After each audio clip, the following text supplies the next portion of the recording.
ಮಾಡಿಕೊಳ್ಳುವುದು ಎಲ್ಲರಿಗೂ ಸಮಸ್ಯೆ. ಯಾವ ದೇವಸ್ಥಾನದಲ್ಲಿ ಹೋದರೂ ಕಾಣಿಕೆ ಹಾಕಬೇಕು, ಅಲ್ಲಿ ಏನಾದರೂ ಮಾಡಿಸ್ಬೇಕು.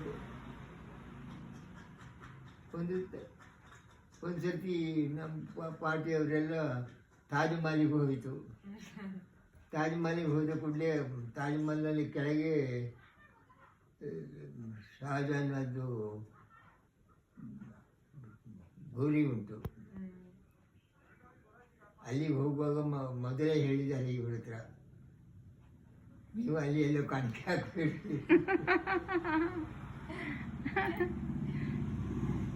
ಅಲ್ಲಿ ಎಲ್ಲ ಚಿಲ್ಲರೆ ಹಾಕಿದ್ವಿ. ಎಲ್ಲ ಸುಮಾರು ಚಿಲ್ಲರೆ ಉಂಟು, ಎಲ್ಲ ಹಾಕಿದ್ದಾರೆ. ಅಲ್ಲಿ ಮುಸ್ಲಿಮ್ಸ್ ಎಲ್ಲ ಹಾಕ್ತಾರೆ. ಅವರು ನೀನಿನ್ನು ಹಾಕಬೇಡ ಅಂತ ಮೊದಲೇ ಹೇಳಿಟ್ಟಿದ್ರು. ಮೊದಲೇ ಹೇಳಿದ್ದಾರೆ ಇವರು ಅಲ್ಲಿ ಕಾಣಿಕೆ ಹಾಕಬೇಡಿ.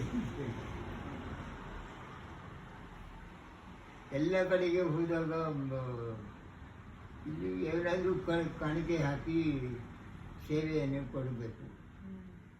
ಅದಕ್ಕೆ ದುಡ್ಡು ಕೊಟ್ಟು ಮಾಡಿ ನನಗೆ ಕೊಡುವ ಕೆಲಸ. ಅಲ್ಲೆಲ್ಲ ಬೇಡುವವರು ಇರ್ತಾರಲ್ಲ, ಅವ್ರ ಹತ್ರ ಚಿಲ್ಲರೆ ತಗೊಳ್ಳೋದು. 10 ರೂಪಾಯಿ ಕೊಟ್ಟರೆ 9 ರೂಪಾಯಿ ಕೊಡ್ತಾರೆ ಅವರು.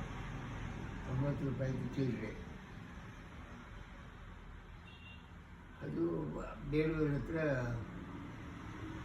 1 ರೂಪಾಯಿ ನಾವು ಕಾಣಿಕೆ ಕೊಟ್ಟರೆ ಹಾಗೆ ಆಯಿತು, 9 ರೂಪಾಯಿ ತಗೊಳ್ಳೋದು.